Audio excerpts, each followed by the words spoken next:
All right, everyone is settled. Good.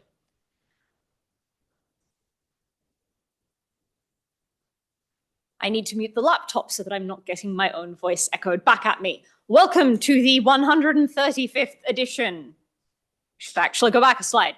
Welcome to the 135th edition of the Melbourne AWS user group, complete with minor technical difficulties. Apologies that we did run out of food this time. This is the first time we've ever done that.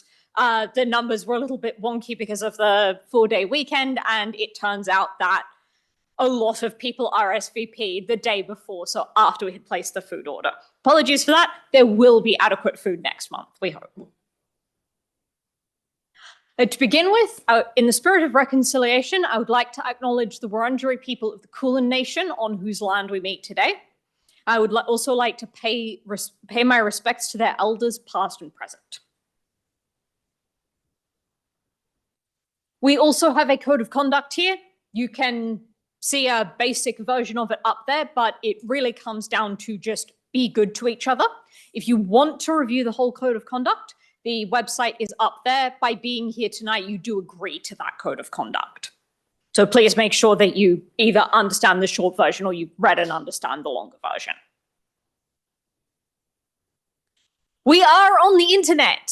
Our website is up there. We are fairly active on LinkedIn as AWS User Group Melbourne. We have migrated off the website formerly known as Twitter to Mastodon, where you can find us on AWS Community Social at AWS Melb. And we are on YouTube. Every month we stream these events on youtube.com, AWS Melb, or search for the AWS User Group Melbourne. So tonight, we are currently in the introduction section. There turns out to be a minor error on here. This is not the after reInvent what's new. This is just a regular what's new this month.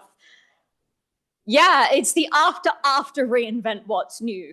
4 pairs of eyes failed to pick that up, so apologies. Then we have, the first talk that we have tonight is Praveen, who is talking about empowering customer success with cost-effective automation in AWS. Then we will have our very own Ian talking about cloud design as an open book, which is a little bit different to the usual talks that we have here in the sense that it's not looking at AWS or a specific service in depth. Once those two are done, we will have our regular marketplace segment for anyone who is hiring. Get up, pass around microphone, and after that, people can come and approach you. We will close at our regular time of about 8 o'clock at night. We love it when you ask questions. On our Slack channel, at our Slack instance at the Melbourne channel, or on YouTube in the chat, or after the talks, put up your hand and we will bring around a microphone and read all of the questions to the speaker. I would like to thank our sponsors as well. We would not be able to put on these events without their support. Our gold sponsor for this year is Mantel Group. Silver sponsor for this year is Sivo. And our venue sponsor, who generously makes this space available to us every month and provides us with some tech support to make sure that we can pull off these events, is NAB. We are, I believe, Treasurer, we are still looking for sponsors for 2024. Treasurer is very enthusiastically nodding down the back there. So if any of you work for a company that might be interested in sponsoring this meetup, go find him, have a conversation with him. He is managing the financial side of that. We have a Slack channel. The link to join up is there. We have sort of fairly active, much more active when AWS goes down. We have the dedicated AWS outages channel for that. We have an announcements channel. We also have a jobs channel if you want to, looking for jobs, if you are looking for people, and there's a decent amount of general chatter that goes on in there as well. And we love it when people get involved. We are, as we said, still looking for sponsors for this year. If you're interested in that, find Matt down the back. We are also always looking for speakers. You do not have to have an extremely in-depth understanding of particular services or even of AWS to come and speak here. Some of the best talks that we've ever had have been from people just starting out who've come up and gone, okay, I put together some AWS services and I produced an app that does something. If you have a more in-depth understanding of AWS services, you want to come and talk to people about that, also come find us. If you are a first-time speaker, no matter what your level of technical understanding is, we can provide support for you to be able to come and speak here. We are also always looking for volunteers, setting up, tearing down the room, and the sort of other work that we have to do. There is a reasonable amount of work involved in putting these events on. We are always looking for more hands. Come and find 2 people down the back, Jason over there, or me. Events that are going on in the next few months. Is anyone going to the AWS Sydney Summit? Okay, yeah, a few people are off to Sydney for this. It is a 2-day event this year, I believe. Are they running the 1 day as talks and 1 day as a builders day? Yeah, the different formats. We won't know what it's like until people have actually gone. If you go, please report back. And for those of you who are happy to go overseas and are interested in security, AWS Reinforce is on the 13th to the 14th of June in sunny Anaheim, California, probably very close to Disneyland if you have kids and need something else to roll into the trip to persuade the kids that it's worth traveling. I have never been to one of these. Is anyone here planning on going to Reinforce? All right, cool. And we can close that topic out. Locally, we have a newer group. This is their second meetup, Women in Cloud, the 16th of April at, that's level 2452 Flinders Street is Mantel Group, isn't it? Yeah, cool. 16th of April, 5:30 p.m. at Mantel Group. Event to be arranged. It looks like some people who are involved with this are here. So if that's something that you're interested in, go and find them. Another new one is the AWS Melbourne Well-Architected Meetup, which is on the 18th of April at 5:30 p.m. I know very little about this. The event is, again, to be arranged, but you can go to the QR code to find out more. The serverless meetup, which is has been a local staple of Melbourne for quite some time now, is also at Mantel Group. The next one is on the 16th of May, which is going to tie in with the Serverless Days ANZ events. And there's some, I've seen several people who are fairly well known in the Melbourne AWS community going to be presenting at that. Michael Walmsley, AWS Serverless Hero, will be presenting at one of those events. There's a couple of AWS people who will be going and presenting at the Serverless Days event. So if you do want to catch some people, some of the AWS Melbourne people, some people from out of town who you might not be able to see otherwise, I would recommend that you take yourself down to the Serverless Meetup in May. Now I will hand over to Jason to take us through what's new in AWS for the month of March, the after reinvented issue. Thanks, Dawn. All right. It probably has been a bit of a theme just recently. There's not been a huge amount on, but there have been some interesting ones in there. So Melbourne, this is probably one of the big ones. We're finally getting IAM Identity Center, or for those of us that are been using it for a bit longer, SSO. So that's a really big one for Melbourne. You ought to have SSO in there. Sydney, nothing. Yay, go Melbourne. And then we're on to databases. Yeah, nothing really big in databases, it's support for some of the new Gravitron instances. So that's not bad. The private link and the VPC endpoints, some more security there. That's always a good thing, being able to access without having to go over the internet and so forth. Compute, again, not a huge amount. VMware Cloud on AWS. Who's looking to get into VMware now? Let's not say anything more about that, but yeah, some more metal instances. Containers, not a big month in containers, but a couple of little bumps and announcements. So yeah, Amazon Linux 2023 available for EKS. And Security Lake supporting audit logs from EKS. That's nice.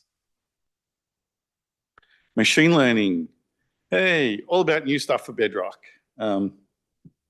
That's, Bedrock. Look, yeah, I'm sure there are a lot of people. There some of the Bedrocks. Well, come on, go back. Look, there's some interesting stuff in the Bedrock side, especially the new Claude 3 models. So that's pretty cool. But yeah, it's just more things for a new service. Serverless step function supports or adds support for open workflow metrics. Yeah, not bad. Security, that's not too bad. Rate-based rules to support configurable time windows. Storage actually had some interesting updates, more around sort of performance stuff for your NetApp ONTAP, your EFS. So that's cool.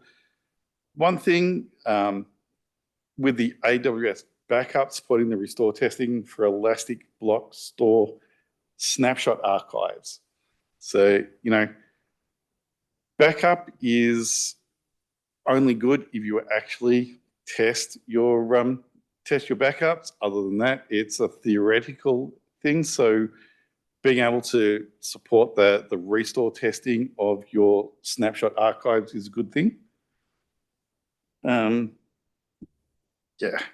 So, but yeah, the throughput for EFS and the NetApp is quite nice. Dev and Ops, couple of things in there. So backup now supports restore testing for Aurora. Again, as I said before, backups are only ever good if you actually test them. Otherwise, it's just theoretical. But yeah, the big one with the CloudFormation updates, so faster stack creation, pushing things out, accelerating the dev test cycle with the validation checks. So those are all really good things if you're utilizing CloudFormation. CoBuild support custom images for your Lambda compute.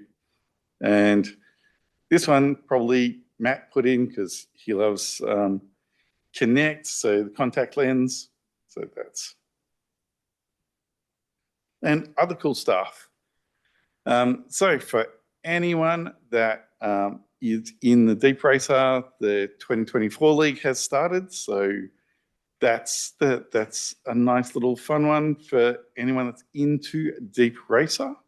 And I think one of the other big things that's pretty cool is the 7-day window for return of savings plans. So if you created a savings plan previously, if you stuffed up, you need to raise support tickets. It's like, I put in the wrong values, because we all know how easy it is to create savings plans. There's not a whole lot of math involved at all to work out how much per hour for all my things. So now if you do make a mistake, you put your thing in and you find like, I'm either paying way too much or way too little. You've now got a 7-day window to easily return it and come up with something that is more appropriate. So that's really it for the what's new. Not a whole lot, but some of the things actually were pretty cool. And on that note, I will hand off to our first speaker. Well, you'll actually hand off to me so I can introduce our first speaker. Yeah, sorry. Hand off to Dawn. So our first speaker tonight is Praveen, who is talking to us about empowering customer success with cost-effective automation in AWS. Praveen has nearly 15 years of consulting experience in many organizations, including but not limited to banks, retails, and telecommunications companies. He's been working in AWS for about the last 7 years and has many notable achievements with large clients. Take it away, Praveen.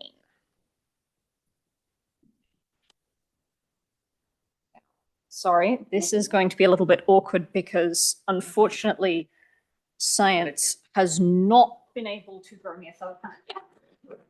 Okay.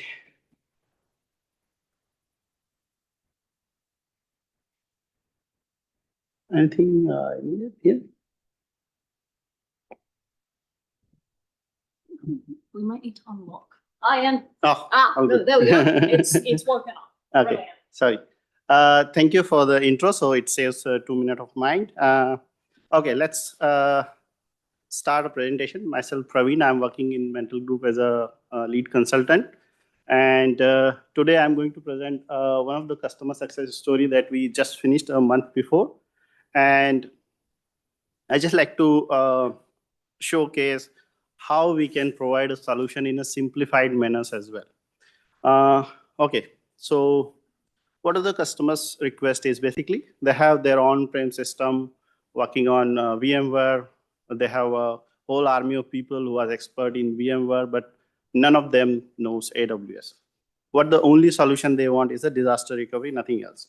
But they have multi-cloud architecture and multi-VPC architecture, all these standard like central egress, they have direct connect, and all these things need to be in place.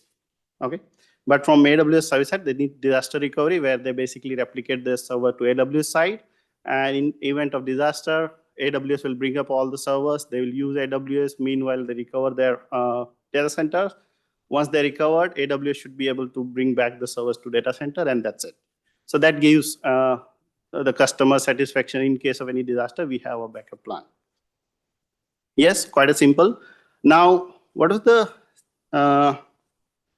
setup basically? So all that we need, I don't want to go down to each and everything, but at high level, what we deliver is basically control tower organization. We delivered a level of security in the whole organization. We integrated with Azure AD SSO. Of course, then we created VPCs, transit gateways, central egress, direct connect. And to support all these, we created a CI/CD using GitHub Actions.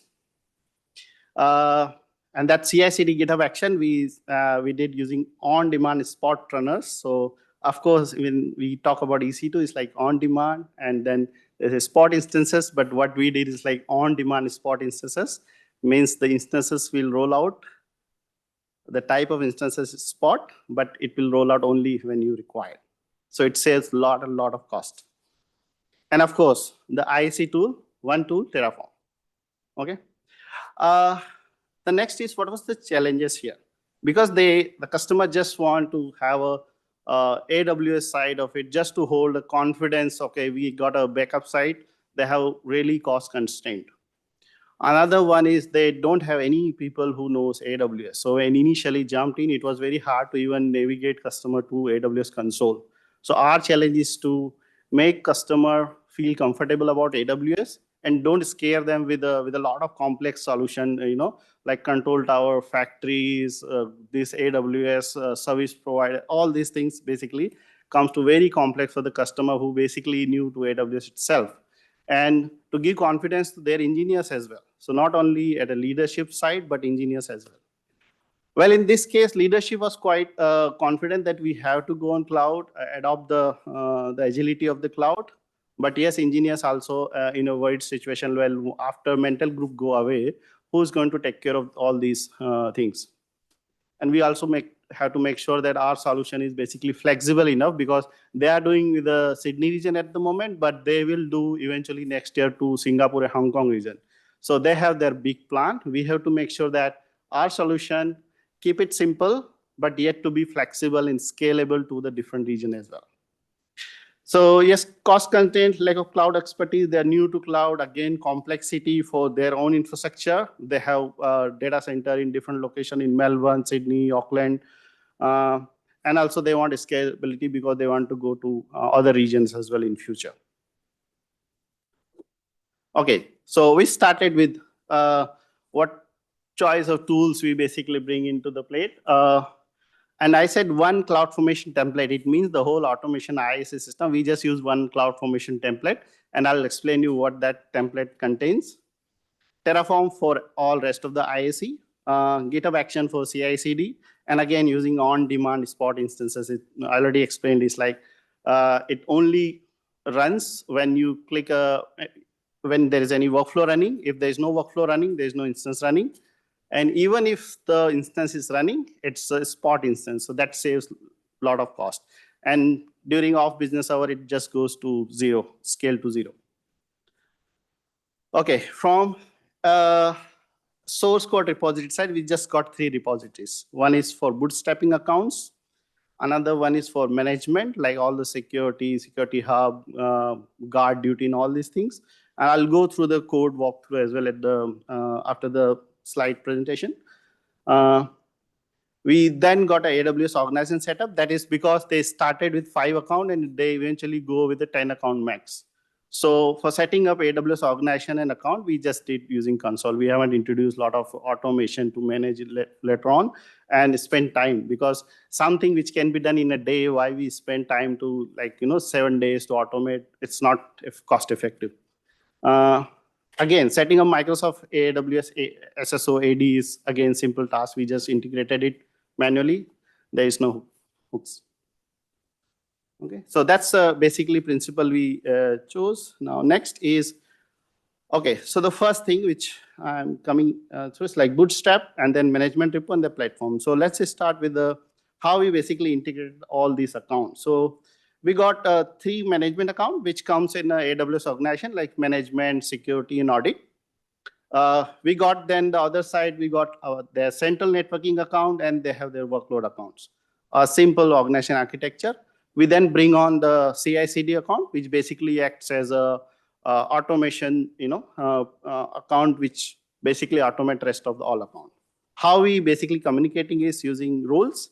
So we got deployment roles in CI/CD account, and then we bootstrap all the rest of the account with the roles that can be assumed by CI/CD account roles. So that simplifies the central CI/CD account that basically assumes a role in individual account as workflow demands and do the deployments. So that's simple bootstrap. So as part of bootstrap, in CI/CD, we got a couple of roles because we need roles to able to access the state file. In those who know Terraform, there is something called state files. So state files lives in a S3 bucket, DynamoDB table for their state management. So we need certain extra roles, but for rest of the account, we just need one role that can be assumed by CI/CD role. So that bootstrap process is very simple. We just deploying the roles there, nothing else.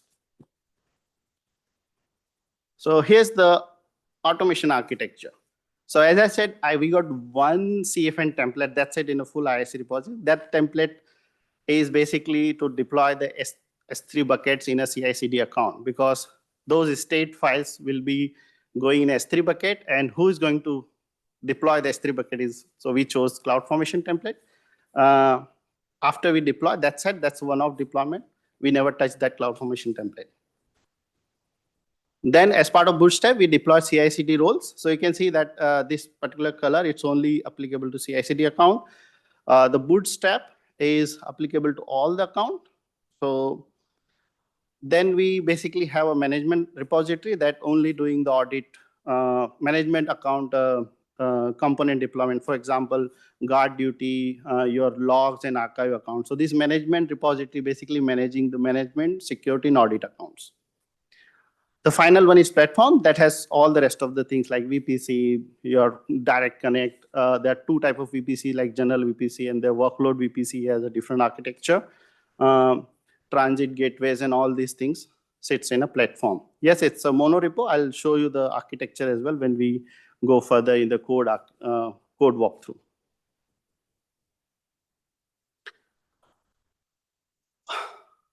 Again, process to initiate. We set up the organization manually as I iterated earlier. Then we set up one of CFN, Terraform for Terraform state file.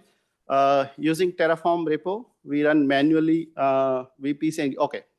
So how to set up CI/CD, because the initial CI/CD, like runners and everything, need to run somewhere. So that particular run was done manually. That is the only manual task we did. We created a VPC for CI/CD and deployed the runner there. And after the runner registered, everything was automated because now you got a backup runner for workflows. Then the automations. We then set up the pipeline to run in the GHA. So once the GitHub actions was having runners register them, then everything is automated using GHA. GHA will then initiate runners on demand spot instance. So I explained a couple of times this on demand spot. So that's how it is. Okay. Before I go to the code walkthrough, I just want to explain what completely we achieved in this solution is basically first thing is a cost saving. So we access other options as well for organization and control tower automation. One of the option is like account factory, I believe. One was very complex. Another one was costly. And we basically can't go with both of the option because we don't want to scare the client with a lot of complexity around the control tower and automation. Another one was costly. So again, having a account which doing account factory for handful of accounts and it sits there doing nothing, $300 per month. We don't want that as well. So that's one of the cost saving we did. We did simple solution. Why? Because we want to hand over it to client and we don't want to have a massive code architecture and complexity around that. So we simplified solution. We just have 3 repositories and yet scalable to different region as well. And easy upskilling. So at the end of the project, we trained them. So I remember that when we initiated project 5 months before, they were scared to go in the AWS console, but now they are easily building those workflows. They understand cloud Terraform because we simplified in a way that they understood the workflow and everything. So we easily upscaled them to adopt the cloud and basically support support the cloud after we left the client. So yes, it was journey from zero to moderated cloud knowledge while we completed the project. So that's how everything went. Now let's go through some code walkthrough. So initially I thought to have some snippet, but I thought let's have this code in front of you so I can explain more in better way. So when I said bootstrap, and I said, okay, there's one cloud formation for backend. So that's a cloud formation that has just backend S3 buckets, nothing else.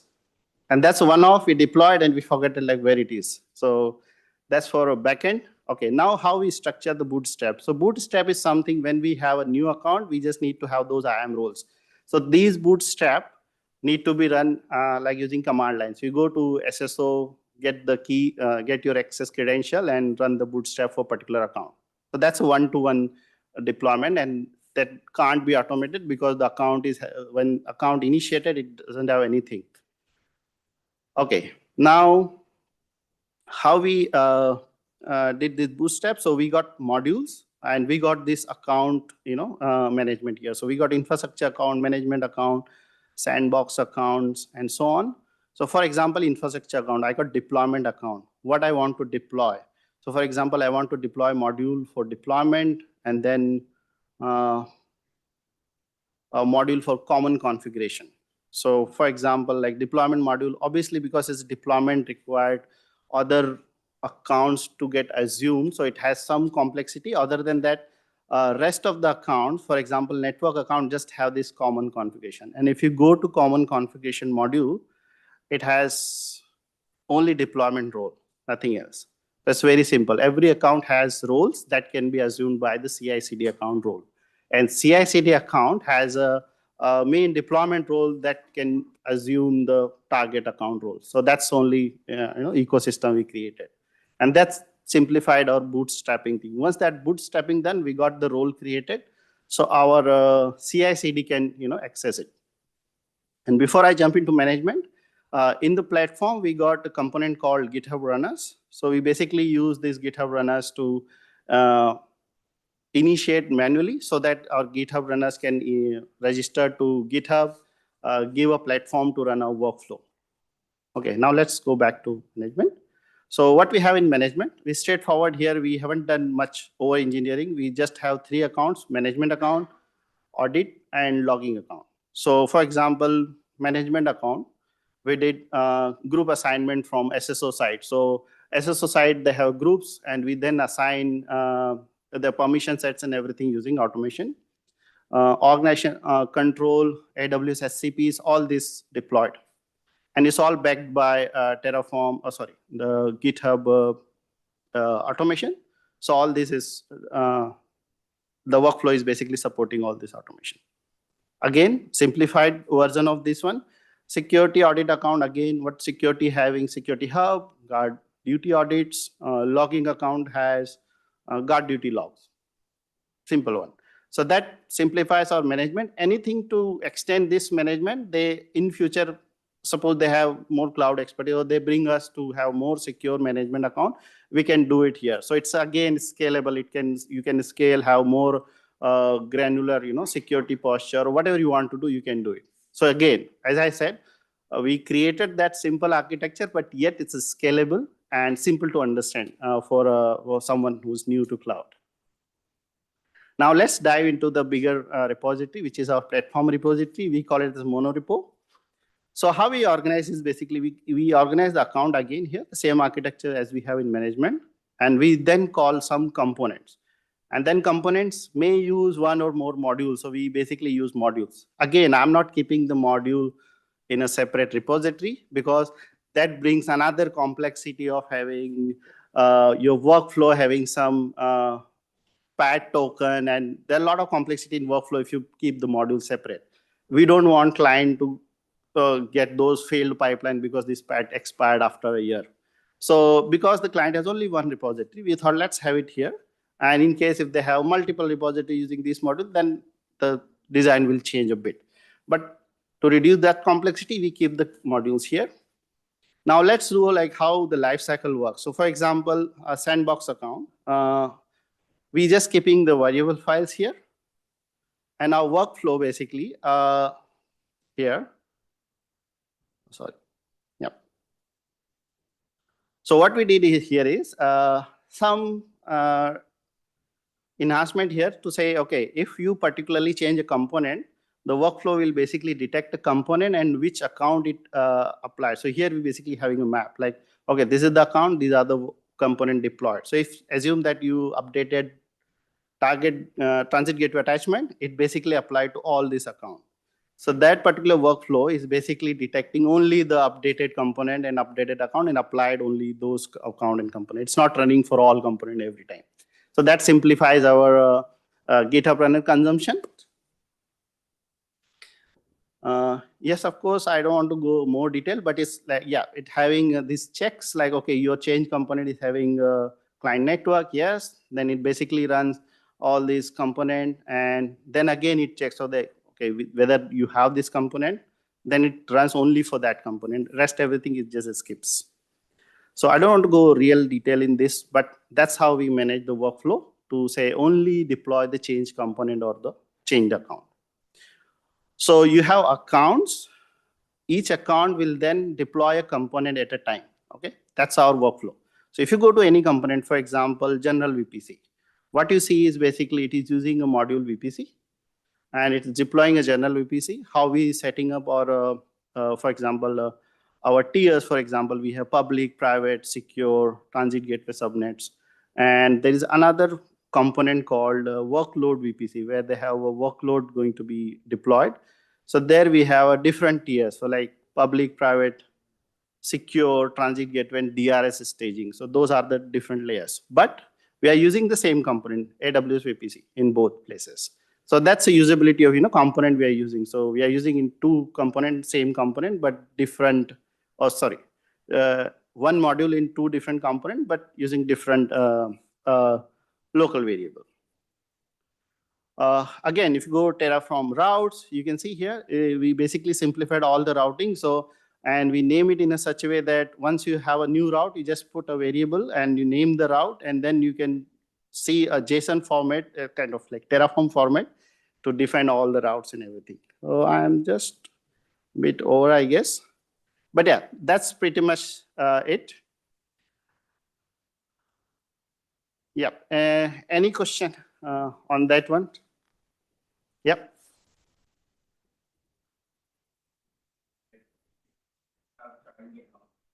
How are you ensuring that some guardrails are deployed in every account? Let's say no one can delete guardrail or no one can disable guardrail. How are you ensuring that? Sorry, just before you answer, given that we don't have a handheld mic tonight, would you be able to repeat the question so that people on the stream can hear? Okay, so I guess that's a question to see service control policies, how it is deployed. So I'll show you where it is. So in our management account, we basically keeping the, oops. Yep. So here's a SCP. So here we are deploying AWS SCPs. Where is AWS SCPs? Here, and you can have all these policies here. So security, root SCP workload, root, all these like deny, EC2, encrypt JSON, all these policies here. So you basically deploy in management account that prevents, that actually apply to all the account automatically because it's a management account thing. Yeah. Any more question? Yep.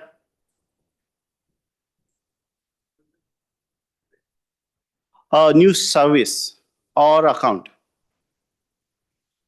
Yeah. So, okay. So that's how it is, right? So assume that you got now new application called like web application or something. So we start with the component definition. So we basically create a component here, says AWS, the web application server. And then we got a module. So we'll say, okay, there is a EC2 module. We can use this module, or we can create a AWS ALB module to standardize those service. Then we basically map those into our workflow, and that's it. So in workflow, you have this map, right, which says account versus module. You map it here, and then you have additional workflow steps to make sure that this module and component will get deployed together when the workflow runs. Are you putting new changes, the new application versions via Terraform, or is there another CI/CD job that? Yeah, there is a separate. Yeah, that's what it's basically. CI/CD jobs are dynamic here. So it basically have your prod plan, your network prod, what you are going to deploy is basically this particular thing. So obviously you need to then map your component, which account you are going to deploy. That's it. What package? Oh no, it's a DRS. It's a disaster recovery solution. Yeah. Yeah, it's a service itself. So DRS is a service itself. So you can see here this DRS, it's a service. Basically, you just need to enable for account, and you then have your on-prem server running those agents that can automatically start replication to AWS. So you need to make sure that from AWS side, you got VPC ready, your staging subnet should be there, and all these prerequisites are there. But yes, as I said, this particular structure is scalable to have more components as well, plus more accounts. Bootstrapping is simple again.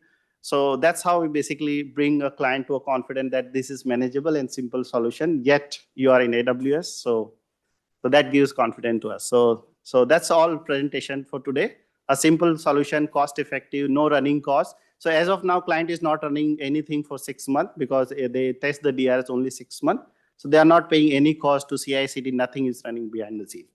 So that gives the confidence to client, okay, yeah, we got a simple plus cost-effective solution. Yeah. Any more question before I hand it over to Ian? Yep. Just wondering, for the Terraform versus, say, CloudFormation or CDK, were there reasons, you prefer Terraform or? use one or the other? So the situation basically, because the client don't have the skill set at the moment, CDK is the next level, like it's a programming again. So we don't want to go into programming mode, and we basically, even though we got expertise, we need to hand over at a certain point, right? So, and Terraform is organized in such a way that whatever you see is going to be deployed. So we don't want to that complexity. Plus, again, CloudFormation, again, we got a lot of limitation with CloudFormation to replicate CloudFormation in separate accounts, variable management, all these things. So that make our Terraform easier. Like you got loops, variables, same kind of your same component deployed everywhere. So that consistency is there. So they don't need to worry about the consistency between the account. So that's where we chose Terraform. No. It's all depend on client, like how mature they are. Yes. There are clients who are using Scepter. You might not heard about that. Scepter is something technology that generates Terraform out of, I don't know, it's a Ruby script or something. So we work for that in that zone as well. So it's all depend on client. Like right now I'm working with CDK. So it all depends on client. Yeah. So, yeah.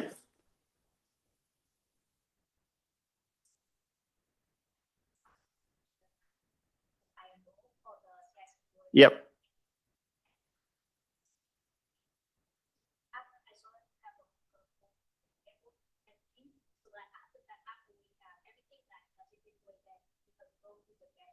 Yep. Okay, so the question is more of like how you onboard one account completely from end to end. So we start with bootstrapping again. Okay, here is your account. Obviously, you put account and some bootstrap. You create a role from here. Then you basically go to management and you want to get management account as well. Know that there's a new account added. So in the management, where it is in the locals. I guess management account knows because it's organization already. Yeah, so there's an organization ID. So you don't need to worry about management. It automatically applies there. And what is the final thing is your account is here. Assume that you got a AC6 here. So you just need to have those variables, like what CIDR ranges you will go for it, okay? And then you club it together with the component. So what you want to deploy? You want to deploy a transit gateway attachment there. Oh, sorry, start with workload VPC there. So you then need to work with the workflow only. You don't need to update any component side. You just need to have variable files and update your workflow to club together like new account, VPC, workload VPC, transit gateway, and all these things. Okay, so once you have transit gateway and VPC deployed, you got a one table. So you have to go back to central VPC and have a routing there as well. So you have to go back with the transit gateway route tables. You have to update these particular routes. Sorry, I'm going too much details because there are questions coming in. So once you get this attachment table, you just need to update one more table here for the new account. And once you run this sub component, those tables will get automatically updated. Any more question? Yep. Okay.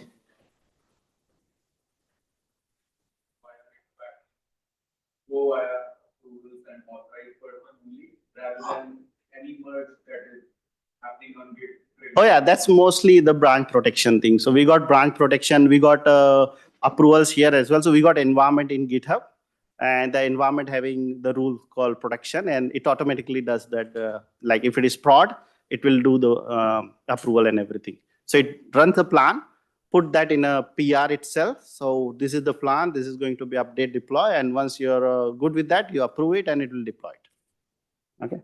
So those things is there in a workflow itself. Yep, I guess we run 13 minutes more. Ian, I want to hand it over to Ian. Sorry about that. I stole your 13 minutes. Yeah. Thank you. That was actually basically perfect time-wise. One moment, please. Just give me a minute to recalibrate. I'm not used to not having a laptop in front of me. Thank you, Pravina. That was absolutely brilliant. We tend to see a lot of deep dives around here. It's very rare to see someone actually present a whole end-to-end solution. So if you are looking to completely set up an AWS environment from scratch, that's a really good starting point. Our second presenter tonight is probably known to the vast majority of people here. Ian has been around the AWS community basically forever. He's ended up as an AWS ambassador, AWS community builder, running this user group. And once upon a time, he produced a podcast, which was him talking to his very small daughter about AWS to get her to fall asleep. He has not yet done this with his second child. We look forward to hearing that when you need to come up with ways to get the second child to sleep. And Ian tonight is talking about, excuse me as I refer back to my references, cloud design as an open book. Take it away, Ian. Thank you. Hello, everyone. It's great to be back here. For those of you who come here more often, I haven't been around for the past couple of months because I did have my second child born just before Christmas. For some reason, that meant my evenings were a bit occupied. For those of you who don't understand that, good luck in the future. So, what am I here to talk about? First, this is a generated image. It is so incredibly terrible that I loved it and had to include it. Cloud design as an open book. What do I mean by that? Basically, I'm going to try to take you all through a bit of a journey of how do we design something to run in the cloud. So, and so the story, we'll pretend we'll do it the same way we would be writing a book. So let's open the book and start with the boring part about the author. There's already a good introduction earlier. I'm a principal consultant, AWS ambassador at Mentor Group. In the community, I run this, community builder. I did DevOps Days Melbourne. I was an organizer there. For the user group, we have a podcast, which we really need to start doing again. I have my blog on Ignore Me, and I'm now father of 2, which means I don't actually have time for any of the things I like to do. Now, let's go to the stuff that you actually care about. A story. What is a story? This is a slightly simplified version of what you have a story. You have a setting, protagonists, antagonists, some other characters, you have challenges. You throw them all together in a big blender. It blends, and out comes a story. Sort of. But what do all of these separate things then actually mean in a cloud design context? So let's start with our hero, our wonderful antagonist, standing here looking into the into the midday sun, going slightly blind because he's not wearing sunglasses. Or they are not wearing sunglasses.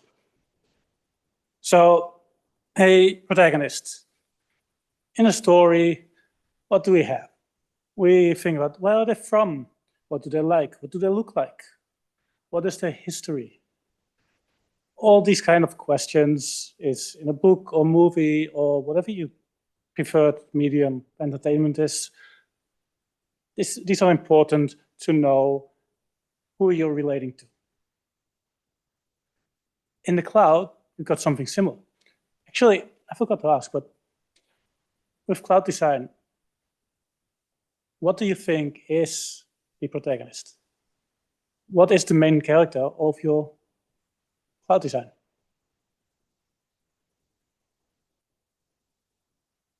I can give you a hint, it's not me. It's your application. The application is the only thing that really matters in the cloud environment. If you don't have the application, there's no point to having a cloud environment. So it's the main thing that everything else revolves around. Sure, your security team might have a different opinion. They might think security is more important than actually usability of your application or things like that. But that's all not really true. In the end, without the application, there's literally no need to be in the cloud. So for that, you have all the questions of what architecture are we talking about? What language is it written in? What dependencies are there? Do we have deployment methods? I'm sure you can all come up with an incredible long list of things you think about. But the most important thing is really, though, in the story, it'll be what is the motivation for your application? What is the purpose of the application? What should it achieve? Is it a DR solution? Does it just need to sit there until something terrible happens with the main thing and then everything will be fine?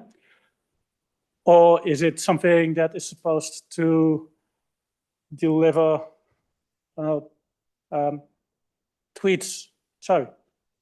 Mastodon posts to millions of users?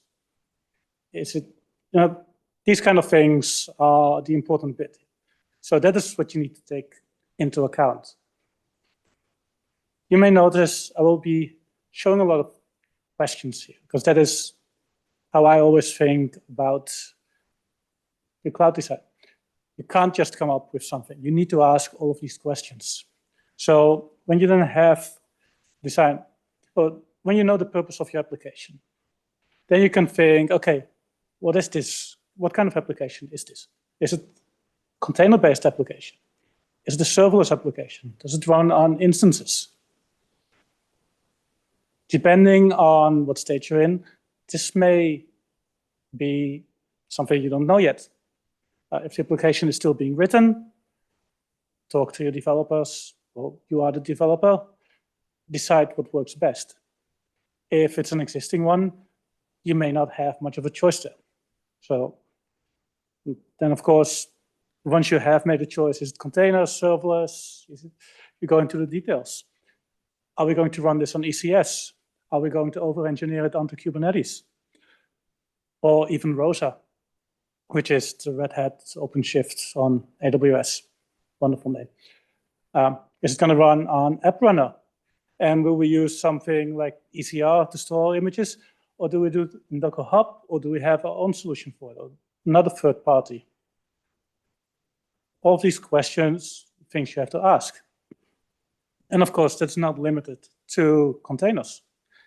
The same question is with a serverless environment. Is it just going to be Lambda? Are we using step functions?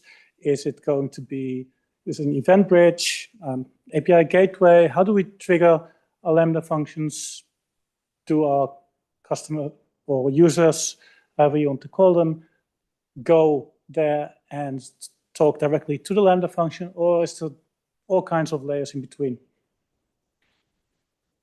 And obviously, well, I'm mostly using AWS examples here. You could fill in different services for this. If you want to write Cloudflare workers, go for that. If you want to, I'm not going to curse here in my own meetup and mention other clouds. Sorry. EC2. Do you want to run actual EC2 instances, or is it going to be on Beanstalk? Is it going to use Lightsail? Because, hey, Lightsail is cheap, easy. You don't have to worry about much. Might be the perfect solution. It's not something I come across much myself, but it's a good, decent product for a lot of use cases.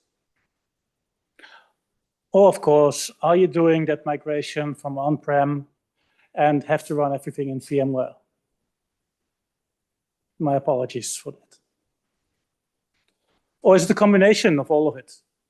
After all, there's nobody who says you have to run everything in a container, or you have to run everything in server, or on EC2.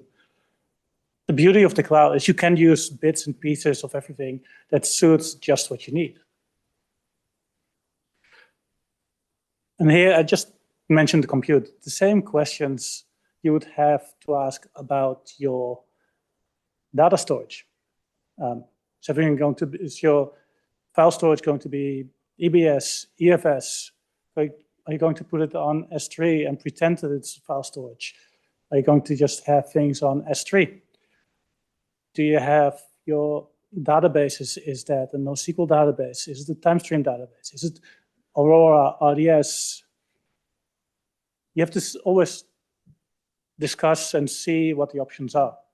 And in many cases, because again, this is cloud, it doesn't cost anything. It costs barely anything to spin up something to quickly try out. Is RDS better for me, or do I want Aurora? Or maybe I will go NoSQL. I will go, do I go, sorry, DynamoDB then, or DocumentDB? Do I use Elasticsearch? Do I use Redis? Both of which are actually now with weird license issues.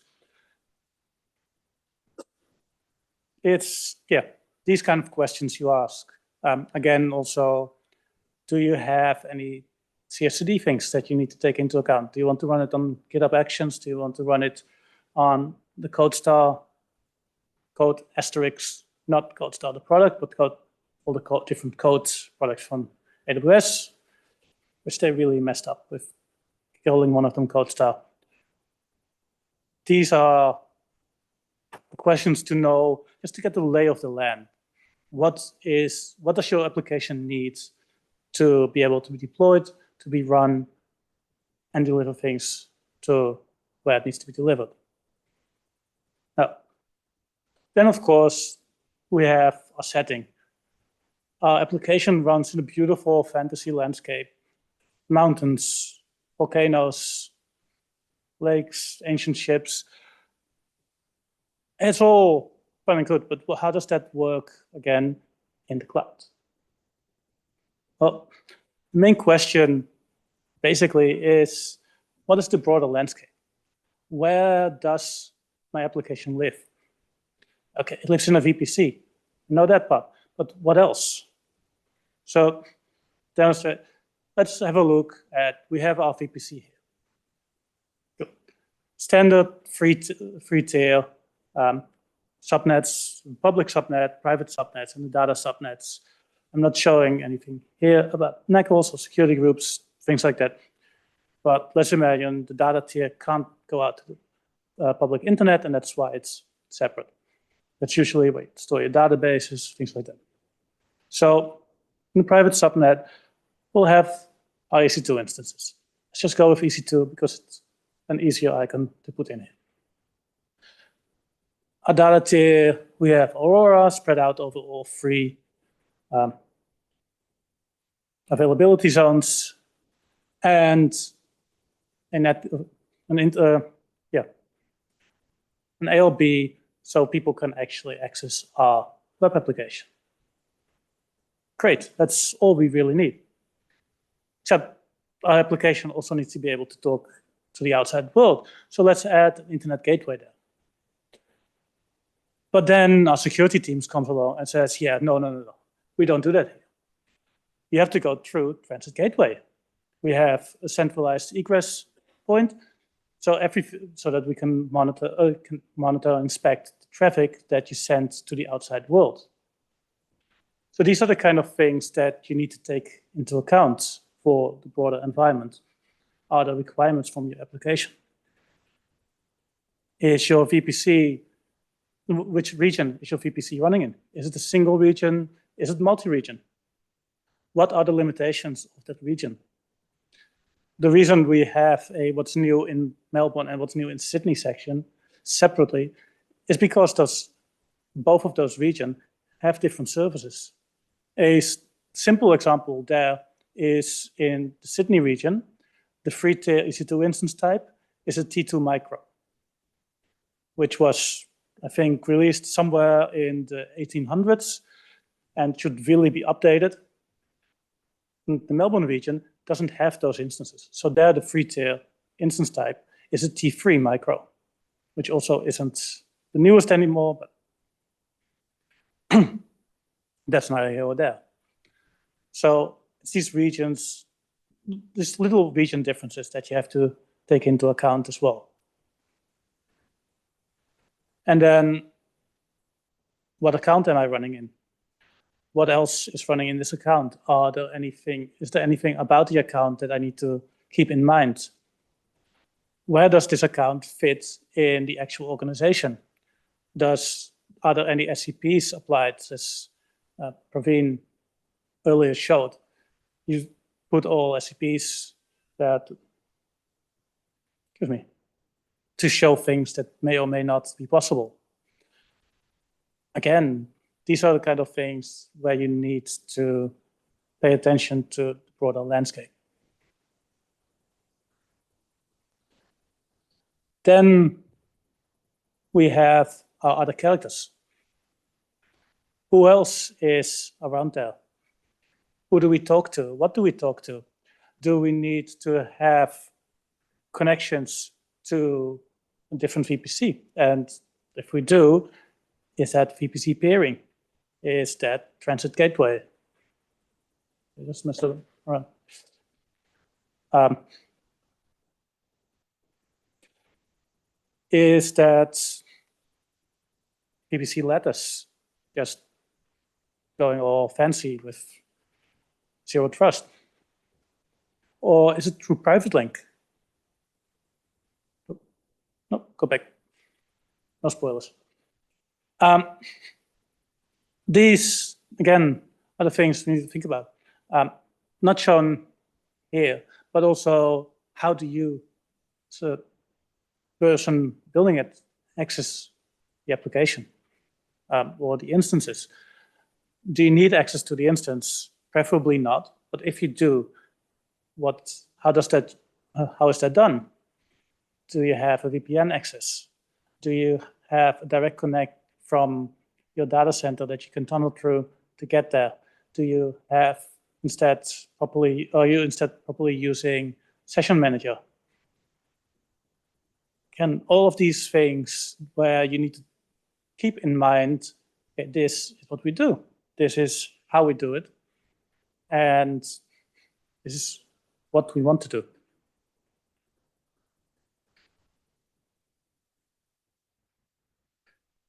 Then there's the antagonist, the bad guy, so to speak, who is there on the other side of the fence and wants everything you have. They don't like you, or they don't like your hero. So the other question is, what do we need to protect?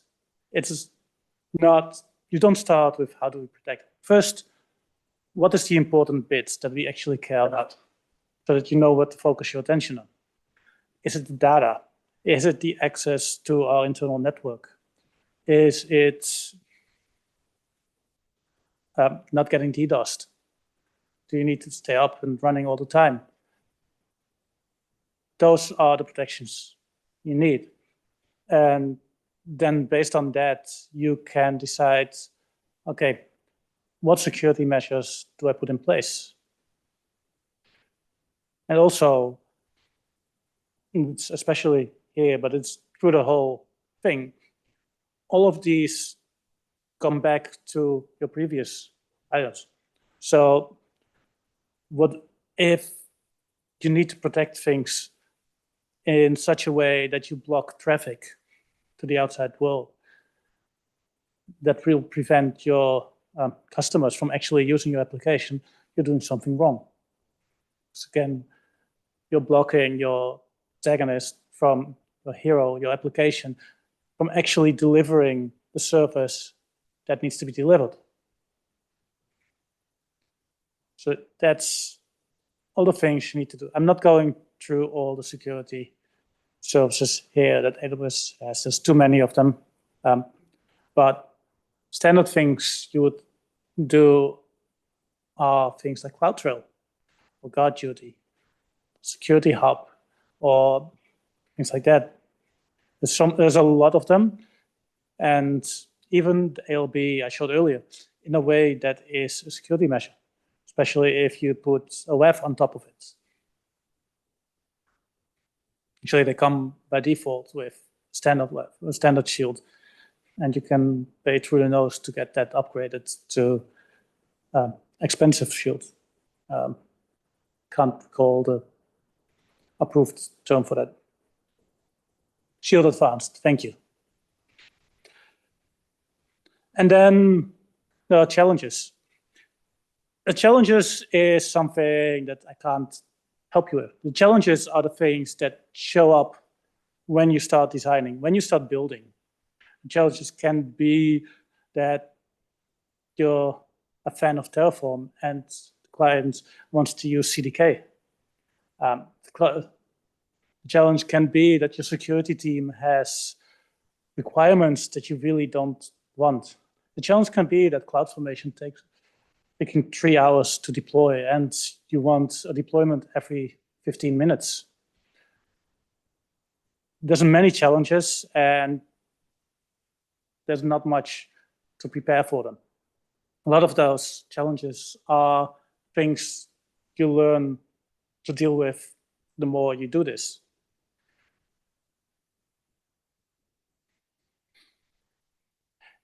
Another thing, and this is one of those things from in writing, an author at one point, William Faulkner, mentioned in writing, you must kill all your darlings. What this means in the case of a story is don't get so hung up on a beautiful sentence or a beautiful chapter that doesn't actually move the story forward, that doesn't help in any way.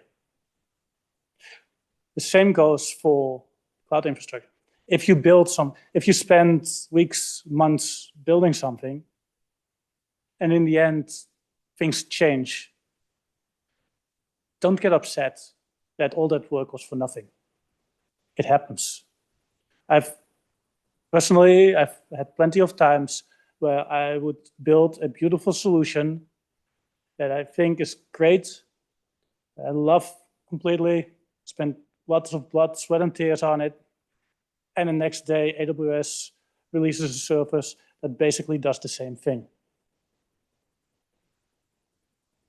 The first thing then that you have to do when you know that it's actually available in your region, there comes region flow, is just get rid of the stuff you wrote. It's not worth the hassle maintaining custom infrastructure or custom code when there's a service for that. Generally speaking, you as a developer or designer, whatever, your time is more expensive than whatever the service costs. And it is even worse when somebody else has to take over for you. But then in the end, you've built it. Your hero is up and rising. It's there for everyone to see. You're running your website. You get your millions of visitors. You've done everything perfectly. And this is where it changes from a story. The story is done at that point. But your cloud infrastructure, your application, they keep going. You need to keep updating what happens there. If new services come out, again, that would replace some of your custom code, see if you can use them.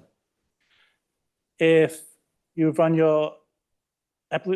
your application on, say, Lambda, and you use Node.js, well, I can tell you now, in a year from now, the Node.js version you used is probably going to be close to getting deprecated, and then you can't spin it up again. So you'll have to keep updating it. If you decided to run it in EKS instead, well, you've got updates to do every 3 months because that's the life of Kubernetes. So these are all the things that you have to keep in mind. Keep them up to date. There's more to it, of course. The big thing, though, and that is also possibly different from story, you're not alone. When you create a cloud infrastructure, your cloud design, your cloud application, but generally speaking, you won't be working on it by yourself. You have other people around you who can help you. if you're stuck, if you don't know how to do something, whether that is one of your colleagues, whether that is a client you're working with, whether that is the community around you. We've got a Slack. People post questions there. Hey, I ran into this issue. How do I deal with that? Make use of that. There's also lots and lots of documentation and videos and tutorials and everything you want to have to get you up to speed on being able to do something. And then you work together on it. Maybe it's mostly you and you just ask some questions here and there. But again, keep in mind that is not just you. You can build on that experience from all the other people. And that's an important thing to always keep in mind. And of course, once you're really done, once it's all good, you've handed it over to another team to look after for the rest of eternity, or however long the application will run, it's time for the sequel. You do it all over again. But this time, you know some of the things, some of the mistakes you made before, you won't make them again. And you get better at doing this every time. So that's the message I really want to bring here. Keep asking the questions. What questions do you need to know the answer to be able to design something? The designing part itself, putting all the pieces together, is fairly simple. It's knowing which pieces you need to put there. That is the hard part. So, and with that, I'll let the credits roll. And thank you all for listening. If you have any questions, now would be a great time to ask.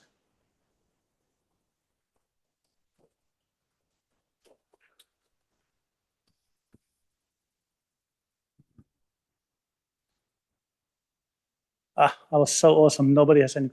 Too bad. Anyway. This is all the, which part? So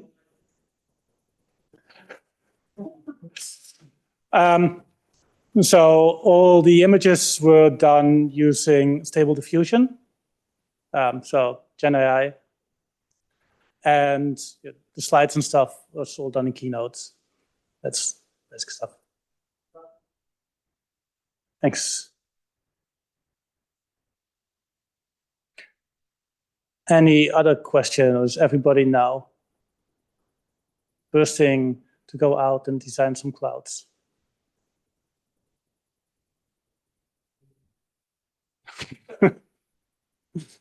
Yep. Cool. In that case, thank you all for listening. I'm still around, so you can always ask a question in person here or later. And then I think I'll hand it over to Don. Yes, thank you, Ian. That was a surprisingly good analogy, and I can say that with some confidence, given that as a hobby, I am an occasional author of fiction. So, thank you everyone for being here, for listening to the talks. Generally, the way that we wrap up here every month is with a marketplace segment. So if you are looking for a job, we're not going to ask you to get up and say, hey, I'm looking for a job, in case you happen to be sitting next to your boss. If you are, however, looking for people, we don't have the handheld mic to pass around today, but if you are looking for people, we stick your hand up, give your 30-second or less pitch. And once we wind up, anyone who's looking for work, you can come and speak to people who sound interesting. Do we have, Mantel Group as the gold sponsor naturally gets priority, so take it away, Ian.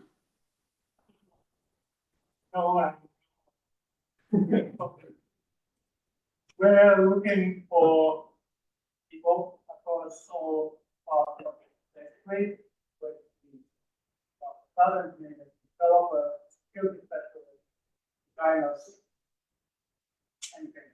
I'll be honest, I'm not entirely up to date with all of web offerings at the moment, but I know that if you're interested, looking for something that's something new or that is able to be many of us here, which shows that obviously it's a great company to work at. So, Anybody else? That is a whole lot of silence. Going once, going twice, gone. All right, that was our marketplace segment for today. Thank you again to all of our sponsors, our gold sponsor, Mantel Group, our silver sponsor for 2024, Sevo, and the venue sponsor who provide the space to make it possible, NAB. Again, one final plug, we are still looking for 2024 sponsors, so if you work for a company that you think might be willing to chip in a little bit of money, our treasurer is up the back there with his hands in the air, waving around. Otherwise, our next meeting will be on the 24th of April, as per usual, last Wednesday of the month. It is also, unfortunately, the day before Anzac Day. So I assume some of you will probably be taking the 4-day weekend. If you're not planning on taking the 4-day weekend, we are going to be here as per usual. And thank you so much for coming. If you're not taking that 4-day weekend, we hope to see you next month.